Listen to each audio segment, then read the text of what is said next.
Resumen imposible. Mati Columbati te ordena las noticias en un país imposible de resumir.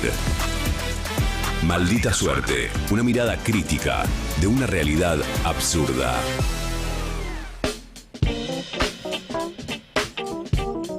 Y ahí va, lunes 5 de enero. Amigos, amigas, todas las miradas puestas en Venezuela y en Estados Unidos, donde está ahora Maduro a punto de declarar ante el tribunal, y la cantidad de preguntas que se abren frente a este nuevo escenario, de especulaciones y también de, bueno, una certeza que es que Estados Unidos, quedó claro el sábado, ha decidido retomar el control total y absoluto, al menos hasta donde se lo permitan, de América Latina y su patio trasero. De alguna forma, Francesa, ¿qué está pasando por estas horas? ¿Cómo ordenamos un poco las últimas novedades? Bueno, eso mismo que estás diciendo, estamos justamente viendo nosotros también en pantalla las imágenes que nos están llegando de Estados Unidos, más específicamente de Nueva York.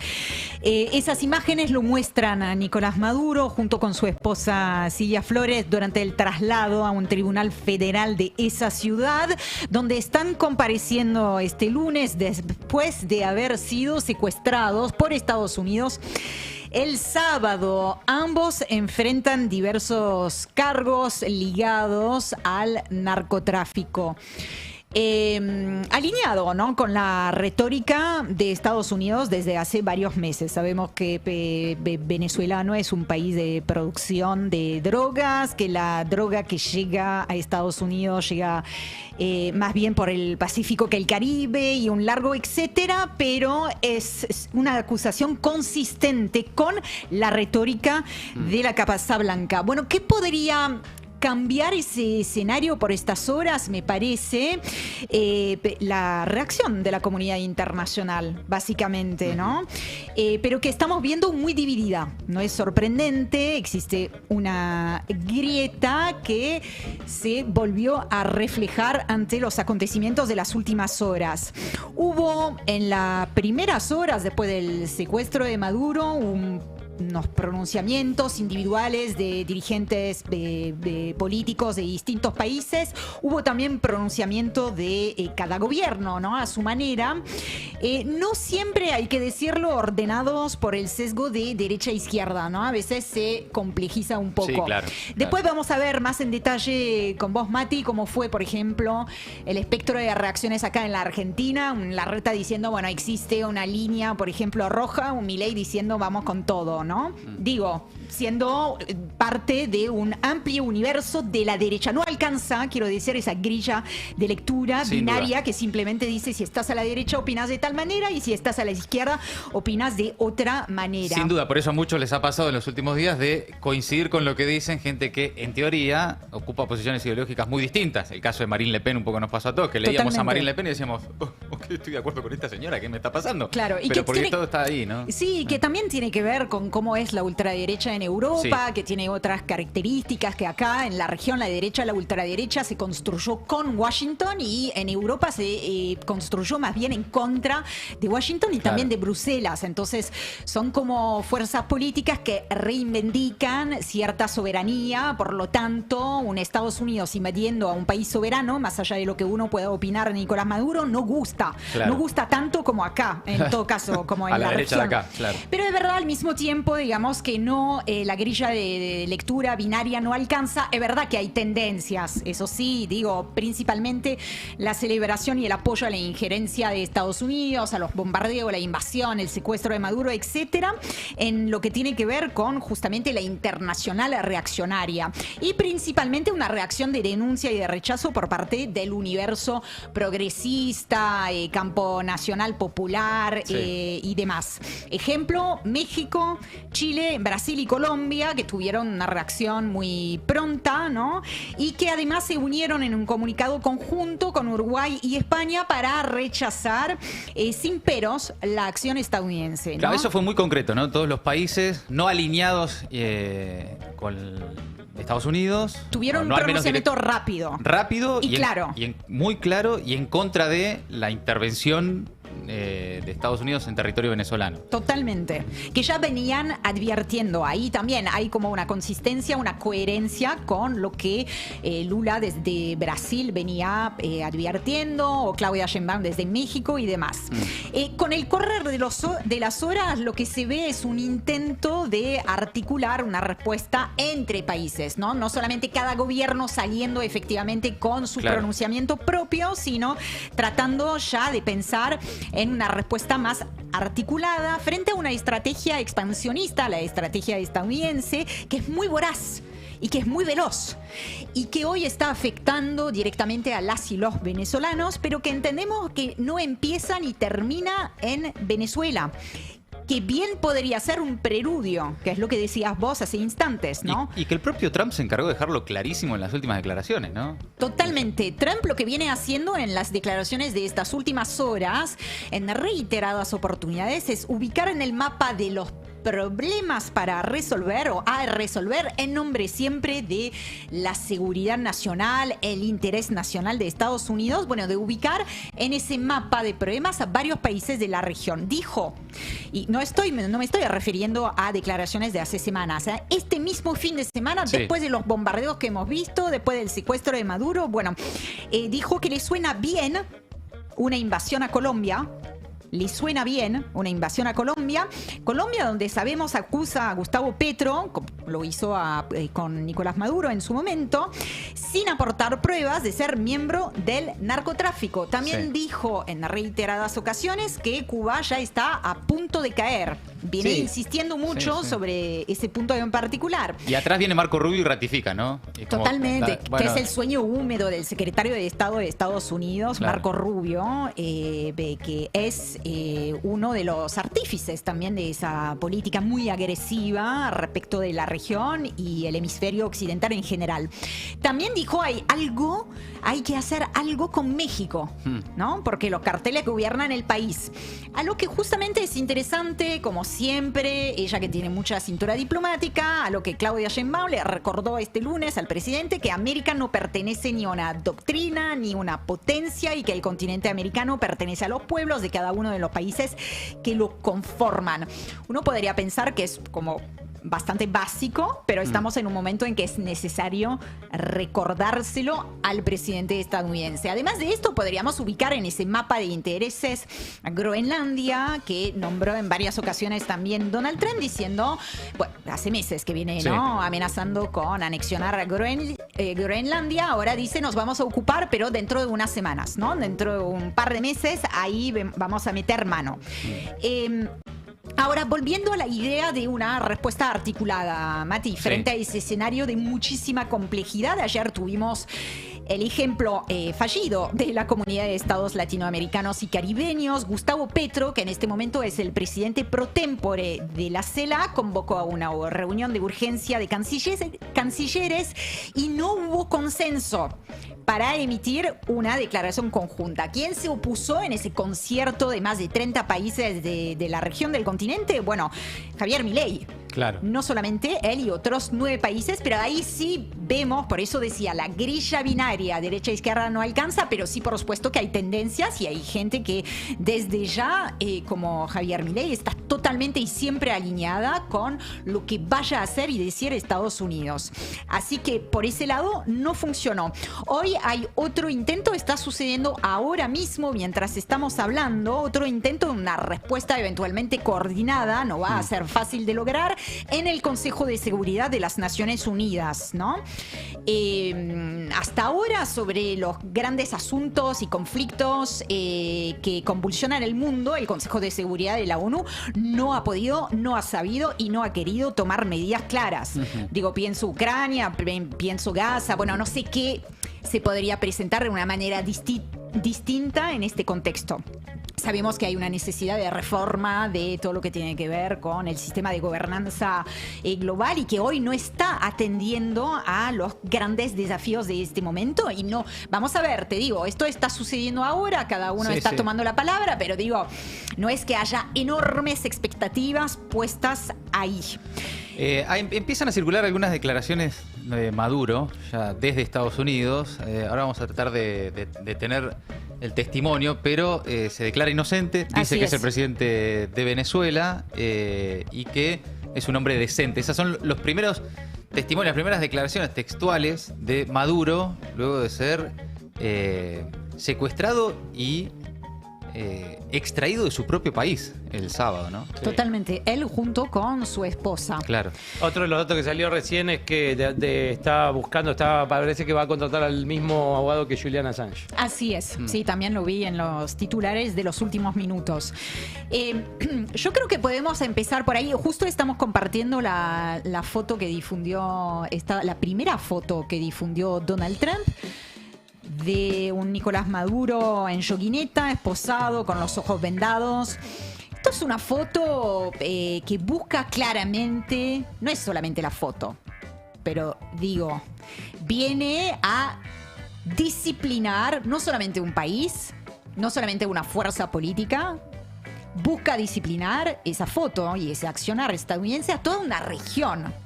Incluso podríamos decir a todo un hemisferio, ¿no? Porque de eso estamos hablando últimamente, la cuestión de las zonas de influencia, que es sobre esto que basa Estados Unidos toda su estrategia. Zonas de influencia, recuperar el control de su zona de influencia.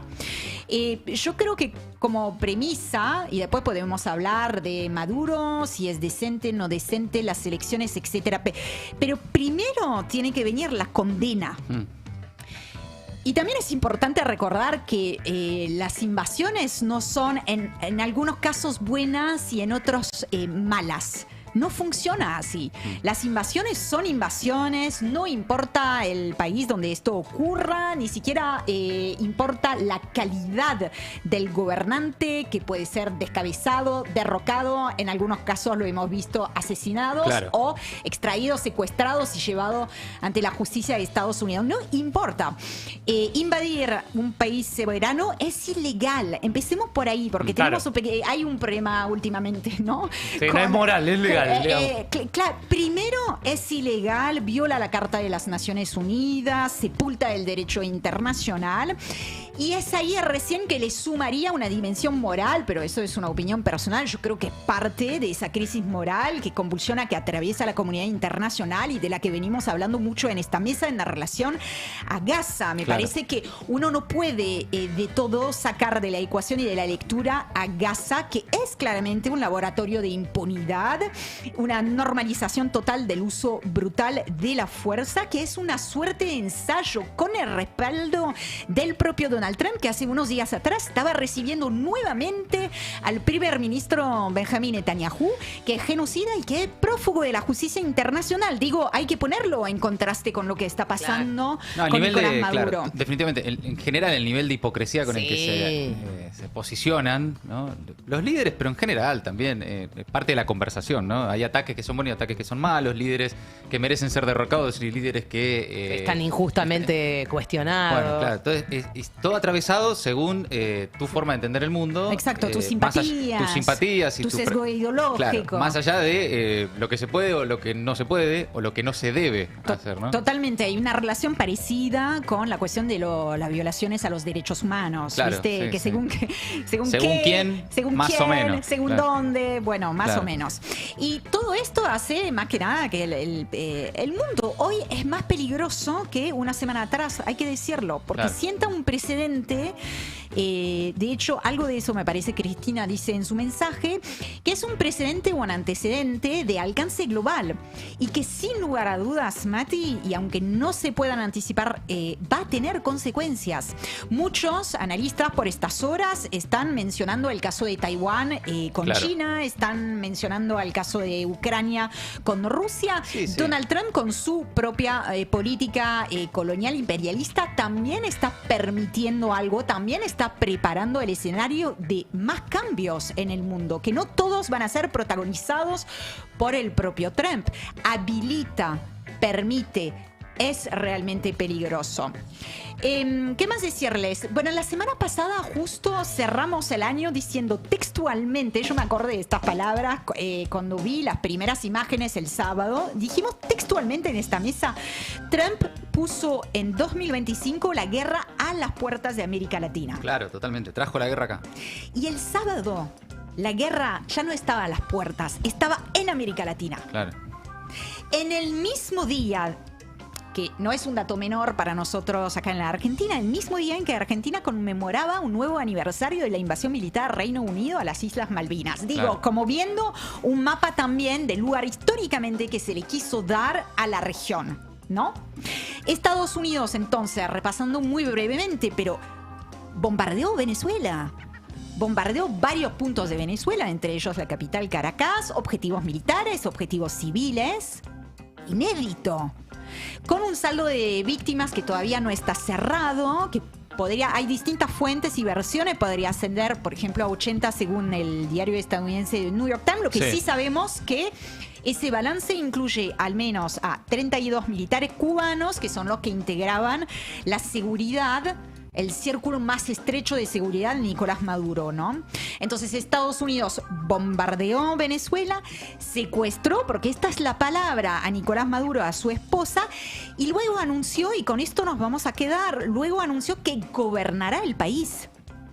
También dijo, vamos a vender el petróleo, que según Washington considera, la Casa Blanca considera, y Donald Trump viene diciendo, el petróleo en su visión del mundo, en su mapa del mundo, es de ellos. Sí, sí. Y les fue Nos pertenece. robado. Sí, por eso fue muy impresionante como la primera reacción, especialmente de quienes estaban a favor de lo que hizo Trump y Estados Unidos en Venezuela, desde la Argentina, Milei y compañía, pero no únicamente, es ahí van, ¿no?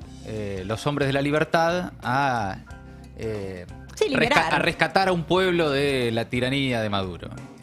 Y no tiene nada que ver el petróleo. Los que piensan que es por el petróleo se han quedado en el siglo XX. Habla de Trump a las 2 horas en conferencia de prensa y dice, acá estamos por el petróleo. Volvemos por lo que nos pertenece. Sí, sí, sí. No había democracia, no We're había, running the country. no había dictadura, no había nada, no había derechos humanos, era el petróleo. Lo dejó claro Trump, ¿no? El bocotas y, digamos, los sincericidios que comete permanentemente Donald Trump dejan muy mal parados, esto lo veníamos hablando recién antes de empezar el programa, los deja muy mal parados a todos, no solamente con el tema del petróleo, con el tema de, digamos, los que ellos piensan que podrían seguir, digamos, manejando, digo, por lo de Corina Machado, etcétera, etcétera, y los va dejando todos en offside, ¿no? Bueno, porque, bueno, dice la revela verdad. los verdaderos Dice intereses. la verdad. El primer mensaje de Trump, cuando todos los voceros de Trump, incluso los voceros argentinos, que Trump ni los conoce, ni sabe que los tiene, digamos, pero tiene un montón de voceros argentinos en las redes, en los medios, en todos lados, Trump, fans de Donald Trump, muy preocupados por hablar de que era un Estado deteniendo a un narcotraficante, no Claro. un Estado derribando un gobierno. El primer posteo de Donald Trump es: atacamos a Venezuela y les hicimos mierda. Sí.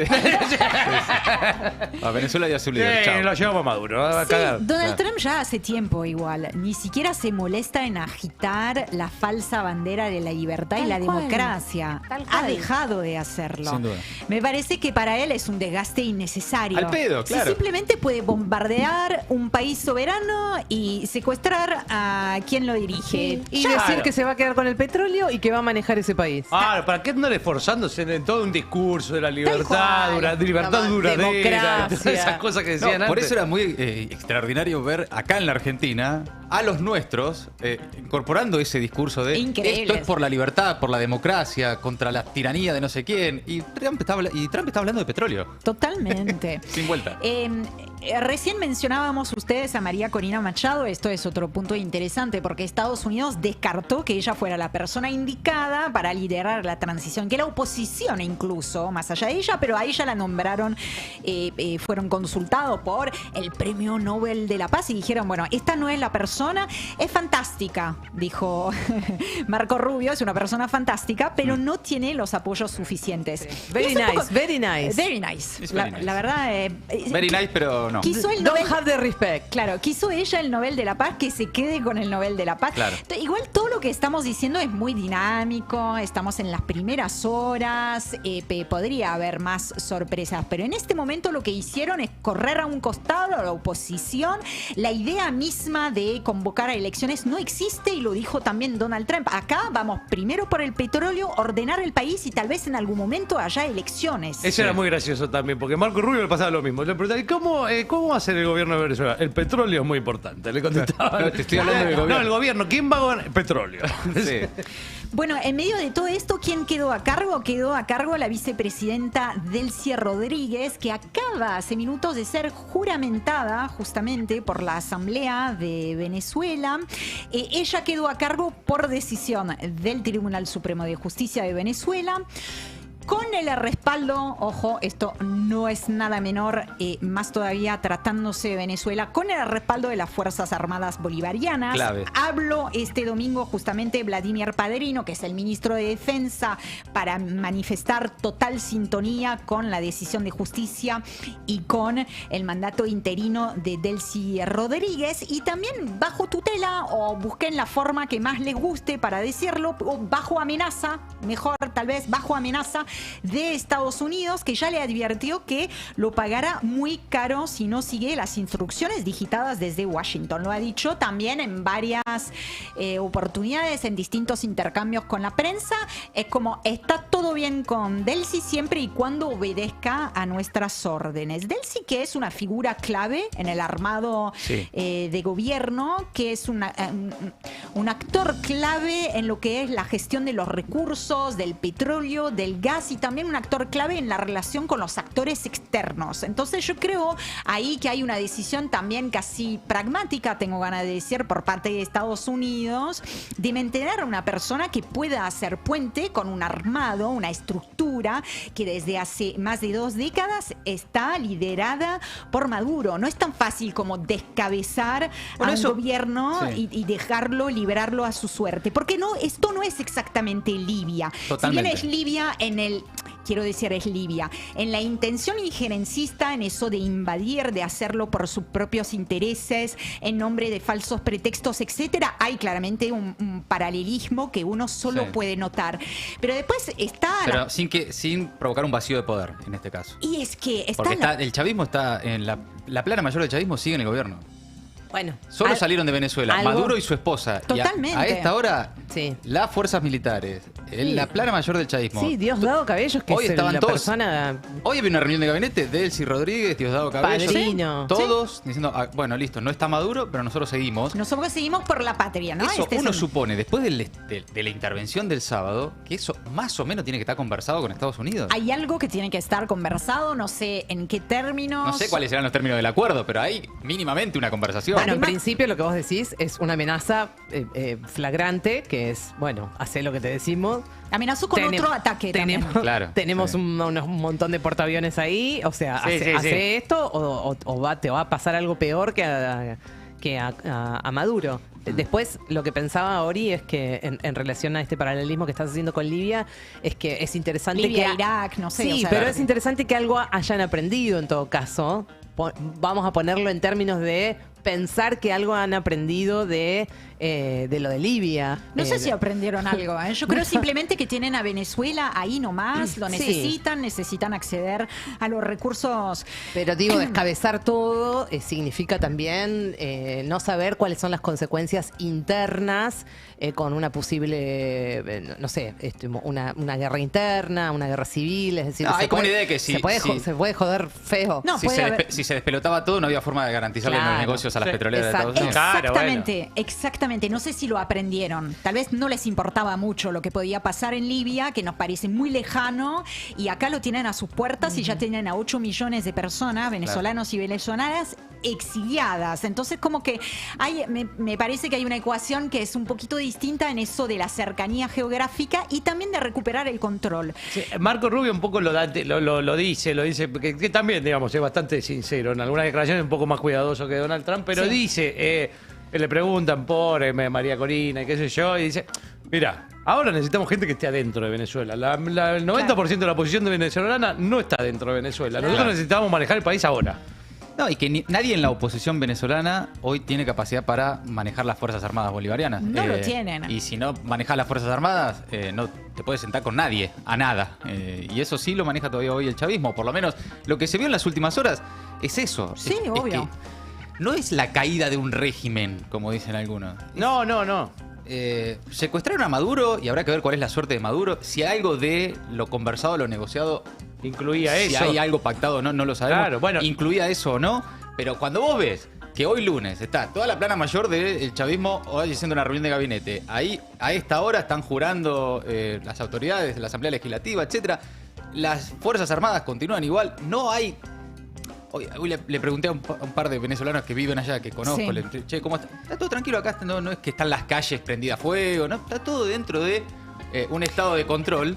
Que vos decís, bueno, evidentemente esto está más charlado que lo que suponíamos. Y bien cuando nos distinto. entramos de todo el sábado, ¿no? Vamos Sí. a ver en los próximos días, pero seguramente bien distinto hubiese sido el desenlace si hubieran llevado el escenario hasta poner en el lugar de Maduro a la oposición. Claro, Y bueno, ahí sí se les complica. claro. Y ahí- Socialmente, políticamente. Y se las podía calles. complicar en las calles Sí, y en sus negocios, ¿no? Bueno, volviendo a lo que más les interesa. Claro. Esa precisión quirúrgica de la que hablaban algunos fanáticos de Trump también genera suspicacia, digamos. Que hayan entrado a un país como Venezuela con la retórica y con las Fuerzas Armadas que también tiene Venezuela, que no tienen ni comparación con la de Estados Unidos, pero es una Fuerza Armada fuerte, digamos, dentro de la región. Que hayan entrado a Venezuela y hayan sacado al presidente venezolano con la retórica que tenía en 2 horas y pico. Sí, Es llamativo. hay muchas preguntas todavía que quedan abiertas, por supuesto, sobre cómo es que llegamos a esta foto que estamos nuevamente compartiendo Claro. en pantalla. La invasión estadounidense, hay que decirlo, y nosotros acá le hemos dado seguimiento día tras día. Esa invasión estaba en la mesa desde hace tiempo, en Sí. palabras, en acciones. No por eso es menos asombrosa. Por supuesto, nadie hubiera podido dar por sentado que las amenazas de Trump se iban a volver realidad. Nadie. Pero digo, el escenario de los bombardeos, el escenario del secuestro de Maduro se fue construyendo a lo largo de los últimos meses. No se dio exactamente de un día para el otro. Y ahí pienso una serie de decisiones que han tomado, como justamente la recompensa que Estados Unidos aumentó a $50 millones para información que pueda llevar a la captura de Nicolás Maduro, como el despliegue militar sin precedentes en el Caribe, como las ejecuciones extrajudiciales que hemos visto de supuestas narcolanchas en el Caribe también, algunas en el Pacífico, la autorización también que dio Donald Trump a la CIA para realizar operaciones encubiertas en Venezuela. Él mismo lo oficializó, lo dijo públicamente de eso hace apenas unas semanas. Pienso también en las sanciones económicas que Trump ha endurecido desde que llegó al poder, más recientemente la decisión que tomó de bloquear por completo salida, entrada de navíos petroleros, ¿no? El secuestro de esos petroleros para hacerse con el petróleo. Bueno, y pienso sobre todo en un documento que es el documento que también hemos comentado acá de Estrategia de Seguridad Nacional, publicado unos días atrás por Washington, que es un documento que refleja justamente el mapa del mundo según los intereses y la visión de Estados Unidos y que vino a oficializar de manera muy clara lo que todo el mundo ahora estamos hablando, que es el colorario Trump de la doctrina Monroe, esa doctrina Monroe. Por eso Sheinbaum decía, nosotros no somos de ninguna potencia ni de ninguna doctrina, ¿no? Entonces Estados Unidos lo que hace en este caso, y por eso decíamos también es apenas un preludio, atenti a lo que podría pasar en la región, es que vuelve a reclamar exclusividad estratégica en el hemisferio, frente a otras potencias que ve como sus rivales y que ve avanzando en su zona de influencia, como Rusia, como China, como Irán. Lo que decía ser una guerra contra, ya abandonado, lo hemos dicho, la pretensión de luchar por la libertad y la democracia, que acá nadie compraba, pero digo, ni siquiera levantar esa bandera, pero sí ha hablado y mucho de narcoterrorismo. Bueno, en la realidad no se trata, menos todavía sabiendo cómo es el mapa del narcotráfico en la región, no se trata en el caso venezolano de una guerra contra el narcoterrorismo, que lo que le ha dado a Donald Trump es mucho margen de maniobra para hacer lo que se le cante sin pasar por el Congreso. Es una guerra por los recursos, es una guerra en el caso de Venezuela por el petróleo, mediante un cambio de régimen o de protagonistas en ese régimen que sean más afines y obedientes con sus intereses, ¿no? Lo que acá nos podríamos preguntar, y ya podemos ir viendo un poco las reacciones acá en el país, pero ¿qué es lo que va a buscar a partir de Venezuela en el resto de la región? Sí. ¿Qué puerta está abriendo con esto? Sí, porque lo que quedó claro ya era con ese documento, la nueva doctrina Monroe, y lo que ya venía diciendo Trump, pero el sábado terminó de quedar clarísimo, es que hay una decisión de recuperar América Latina. Estados Unidos dice, ok, América Latina vuelve a ser mi patio trasero. En los últimos 20, 30 años había dejado de ser importante para Estados Unidos la región, y vuelve a lo que fue en otros momentos y de otras maneras esa doctrina Monroe de América para los americanos, bueno, etcétera. Está claro que Washington decidió recuperar América Latina. En Venezuela de esta manera. En Argentina, interviniendo a través del Tesoro de los Estados Unidos para que Milei llegue bien a la elección, asistiendo económicamente. Lo más impresionante de todo esto es que ni siquiera hay que especular o hacer hipótesis o tener teorías conspirativas. Lo dicen. Lo dice, sí. Pero muy claro, escuchabas a Scott. Sí. Cuando Scott Bessent habló de la situación, comparando a Argentina con Venezuela, dijo, bueno, en algunos lugares lo hacemos con dólares, en otros lados lo haremos con balas, pero vamos a recuperar América Latina. El tema es claro, hacia dónde y cómo escala, ¿no? Ya le apuntan a Colombia, le apuntan a Cuba, algo hay que hacer con México, dicen. Intervenir, evidentemente, van a intervenir. El tema es de qué manera y en dónde, cómo, cuál es la estrategia. Pero queda claro que los intereses de Estados Unidos no es la democracia o las violaciones a los derechos humanos. No hay nada de eso. En ningún lugar del mundo no les importa un carajo eso está claro. Sino, hacerse cargo ellos de un territorio que creen propio. La concepción estadounidense de qué es América Latina es que es de ellos. Y que entonces el petróleo de Venezuela les pertenece. Tal cual. Así lo dijo clarito el otro día Trump. O que en la Argentina, los intereses que se contraponen entre Estados Unidos y China en la región, le ofrecía a Donald Trump y compañía la oportunidad de tener un aliado. ¿De qué manera? Bueno, con el Tesoro de los Estados Unidos, interviniendo en el mercado de cambios, haciendo que Milei llegue bien a la elección. Y de las formas que se les ocurra como puedan y donde puedan para seguir con ese objetivo, ¿no? Totalmente. Cuando los gobiernos están muy alineados, a veces es menos explícita la retórica. Sí. Y de lo contrario, se ve que Estados Unidos no es que no tiene nada para ofrecer, no quiere ofrecer nada. Lo que no negocia lo toma por la fuerza. Y eso es lo que acabamos de ver en Venezuela. Vamos a pasar a... Mientras tanto, ¿qué se dice en la Argentina? Habrán visto reacciones de todo tipo, cruces en Twitter, de distintos espacios, sectores y demás. Pero obviamente hay una historia de cercanía política entre el peronismo y el chavismo, o el kirchnerismo y el chavismo, pónganle los nombres que quieran. Por eso era importante conocer la reacción de Cristina Kirchner y también del peronismo en la Argentina, porque es una situación... no solo para el peronismo en la Argentina, sino para los que fueron aliados políticos de la Venezuela de Chávez en su momento, o luego de la de Maduro, cómo posicionarse frente a lo que cada vez era más irregular en el comportamiento de las instituciones y el sistema democrático en Venezuela. Entonces, advertencias que ya habían sido debidamente presentadas en su momento, como las de Cristina, cuando fue a México, o las del propio Lula, AMLO y demás, diciendo, che, loco, no cierra. Ganaste una elección y no la podés demostrar, no nos cierran ni a nosotros que te bancamos, claro, o con los que más o menos podés coincidir ideológicamente. Y eso fue generando entonces, en el último tiempo yo creo, un distanciamiento cada vez mayor. Y de alguna forma, una Venezuela excluida ya no solo de quienes querían lo que quiere Estados Unidos, desde siempre, sino claro, incluso de los aliados políticos, un distanciamiento de, che, flaco, no me dejás ayudarte, ¿no? Sí, busquemos una salida. Busquemos una salida de esto porque no se puede. Bueno, habló Cristina, o publicó al menos en Twitter, lo que ella calificó como un secuestro. La expresidenta reapareció públicamente luego de ser dada de alta el mismo fin de semana. A través de un mensaje difundido en sus redes sociales, advirtió que el gobierno de Trump volvió a cruzar un límite que muchos pensábamos que no volvería a ocurrir. Vinculó el operativo militar con la histórica política del Gran Garrote, el Big Stick, aplicada por Washington a comienzos del siglo XX. Sostuvo también que ese tipo de intervenciones directas en América Latina provocaron en el pasado atraso económico y social en la región. Cristina desestimó también las justificaciones oficiales de Estados Unidos o de los fans argentinos de Donald Trump, que apelaban a la supuesta lucha contra el narcotráfico, a la supuesta restauración democrática.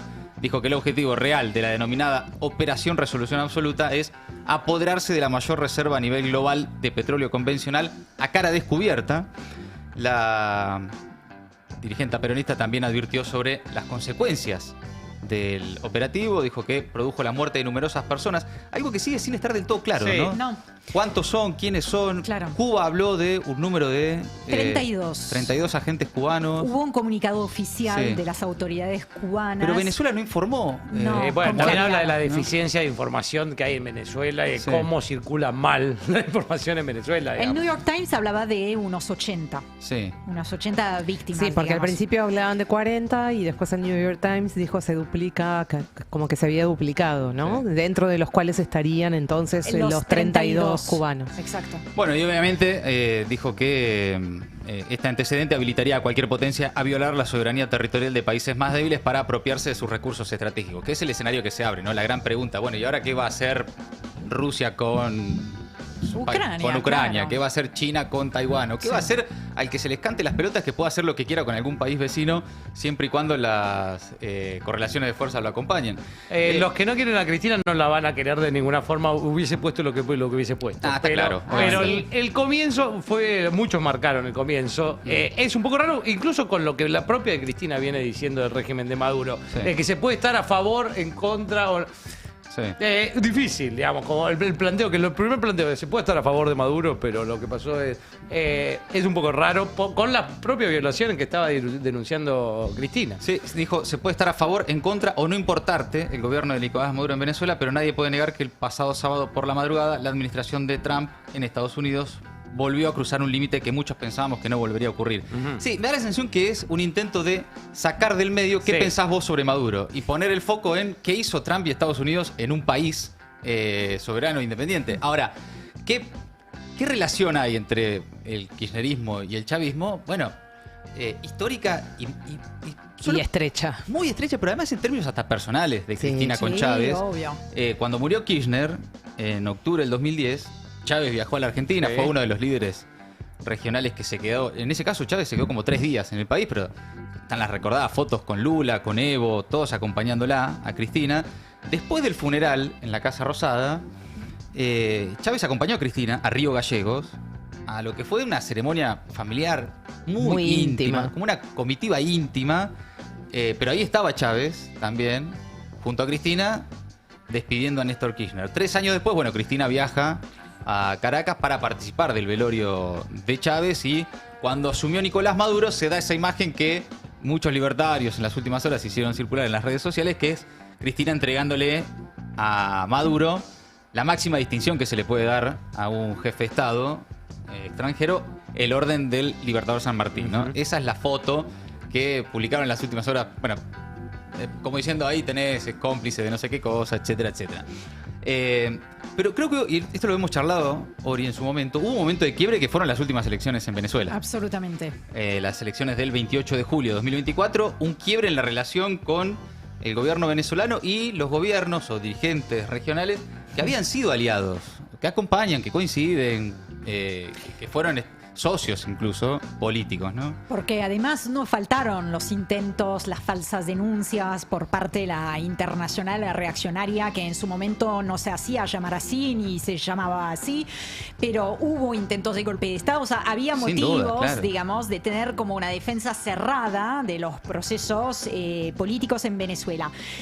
Se empezó a agrietar ya hace tiempo de eso. Los Sí. progresismos tardaron bastante, digamos, en querer reconocer que hay algo ahí que estaba viciado, pero las últimas elecciones fueron ya innegables, me parece. Sí, bueno, que estaban en ese momento AMLO en México, Lula en Brasil, Petro en Colombia, diciéndole al gobierno de Maduro, che, mostrá los números, mostrá las actas, ¿te acordás las famosas actas? Sí, ¿no? y tratando, digamos, de decir, bueno, habilitemos la figura de Nicolás Maduro, no Sí. aislemos a Venezuela, no aislemos a Maduro, pero tratemos de llevarlo hacia algún tipo de transición, algún tipo de alternativa. Bueno, ya sabemos ahora con el diario del lunes que ninguno de esos intentos, que fueron reales por parte de esos líderes, prosperó. Bueno, en ese contexto, Cristina en un foro en México, organizado por Morena, que es el partido de AMLO, de Sheinbaum y demás, pidió también, en aquel momento, le pidió a Maduro, y por la memoria de Chávez, que publiquen las actas. ¿Se acuerdan? A ver. Pero también quiero ser precisa. Entre este 1 de agosto y el día de hoy, que es 3 de agosto, ayer, escuché al titular del Consejo Nacional Electoral de Venezuela leer los resultados del escrutinio del total de 96,87, si mal no recuerdo, de votos, donde habla de la cantidad de votantes escrutados, lo que obtuvo cada uno de los 10 candidatos.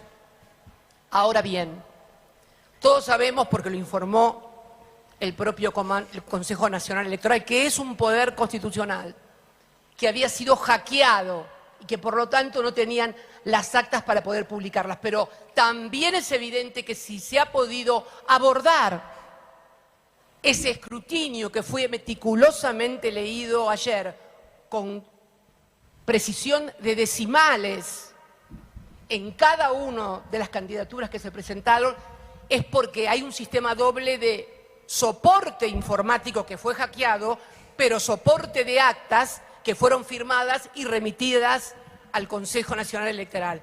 De acá le pido, pero no solamente por el pueblo venezolano, por la oposición, por la democracia, por el propio legado de Hugo Chávez, que publiquen las actas, que se publiquen las actas. Eso es lo que tenemos. Bueno, ahí está. Cristina en ese momento, junto al posicionamiento de los gobiernos de Brasil, México y Colombia, advirtiendo ya que había cosas que no cerraban y pidiéndole a Maduro que colabore. Eso es por ir a la última elección, que fue, creo yo, el punto de quiebre, ¿no? Sí. Pero ya veníamos de antes con el informe de Michelle Bachelet, sí. que ya los aliados y los propios líderes regionales progresistas tenían en sus manos y conocían las situaciones de violaciones a los derechos humanos, de presos políticos, de represión en las calles que sucedía en Venezuela, cosas que por mucho menos acá le llaman dictadura a varios gobiernos también. Todo eso empezó a generar un distanciamiento de la Venezuela de Maduro, ¿no? En principio. Yo entiendo la memoria emotiva de muchos de lo que fue el gobierno de Hugo Chávez, la relación de la Argentina, aquella patria grande de aquellos años, pero también es importante entender que Maduro no es Chávez, que Maduro nunca fue Chávez, que la Venezuela de Maduro nunca fue, y lejos estuvo de ser, lo que en algún momento se conoció de aquellos años de la Venezuela de Chávez, y eso simplemente alcanza con conversarlo con venezolanos. No los que no te gustan porque se fueron y están acá haciendo no sé qué cosa. Sí, eso también. Sino con los que también viven allá y los que podés conocer más, menos. Y con los que están acá también, digo, con los venezolanos, en definitiva, que algunos se tuvieron que ir porque las condiciones políticas los llevaron al exilio, y otros porque, evidentemente, también la situación social, económica de Venezuela de los últimos años expulsó a 8 millones de personas. Es el mayor éxodo de personas de un país que no está en guerra. Algo indica eso. Entonces también hay una cosa ahí medio de la hipocresía de a la distancia decir a los venezolanos qué es lo que tienen que hacer en este contexto, con la comodidad también de quien vive en un país con la certeza de que vas a votar y el que gana, gana y gobierna, y bueno, en fin, ¿no? Que a mí en ese sentido qué sé yo, es una discusión siempre muy atravesada por las pasiones, por lo que son nuestros recuerdos, por lo que es nuestra historia reciente, por lo que representó esos años de líderes regionales progresistas que se enfrentaban a Estados Unidos. De transformación increíble, de soberanía, de autonomía, de construcción de sentido regional, de pertenencia, de todo. Pero no se puede por ese recuerdo abandonar el espíritu crítico de lo que ha pasado en los últimos años en Venezuela, ¿no? Claro. Porque eso también afecta los posicionamientos políticos de gobiernos o de ideas o de formas de entender la política y la relación entre los países, que en los últimos años están en retroceso producto de la incapacidad muchas veces de advertir críticamente cuándo hay cosas que no funcionan, cuándo hay cosas que tienen que ser modificadas, ¿no? Sí, hay algo de que el enemigo de mi enemigo es mi amigo, digamos. Y no siempre. No siempre. O sea, solo con estar en contra de Estados Unidos no alcanza. Solo con la actitud de Estados Unidos para con Venezuela no alcanza. No es el mismo caso de Cuba, que es una isla recontra pobre. Claro. Venezuela es la primera Totalmente. potencia petrolera del mundo. Y la gente se caga de hambre en Venezuela. Sí, bueno, por digamos, eso. están parados sobre la mayor reserva petrolera del mundo. Y tienen que comer lo que puede. Y aceptar que, como diría la Inca, es más complejo. Sí, sin duda. Que pueden convivir todos esos diagnósticos. Que uno puede tener la memoria emotiva, que además está basada en una memoria real de un momento de construcción de identidad regional y soberanía regional. Sí, puede sí. ser muy crítico de Nicolás Maduro o el gobernante que fuera, y también tener una condena irrestricta, sin peros, a la política estadounidense. Pueden convivir todo esto. Sin duda. Tiene que poder convivir todo esto. En el orden que corresponde también, ¿no? Es cierto. Por eso, lo primero que... La condena. Sin vuelta, la condena, la intervención de Estados Unidos en Venezuela por los propios intereses de los Estados Unidos, no por la defensa de los derechos humanos ni de la democracia venezolana. Y después todo lo demás. Todo lo demás. Bueno, en principio también para las próximas horas, y para ir cerrando porque ya viene Diego Genud, hay marchas. Hubo ayer a favor en el obelisco, pero también hay hoy en contra. Hay marchas a la Embajada de Estados Unidos, de organizaciones sociales, sindicales, políticas, estudiantiles Sí. y de derechos humanos. Acá, de acá, acá. de Porque Plaza Italia a la se juntan Embajada. en Plaza Italia y la embajada, que son unas cuadras Pero nomás. fue también ayer muy impresionante los cientos de migrantes venezolanos que celebraron en el centro porteño la intervención militar de Estados Unidos en Venezuela. Todo eso está pasando también, mientras tanto, acá en las calles de la ciudad de Buenos Aires, pero de eso, amigos, amigas, nos ocuparemos en otro momento. Hasta ahí el resumen imposible de Maldita Suerte.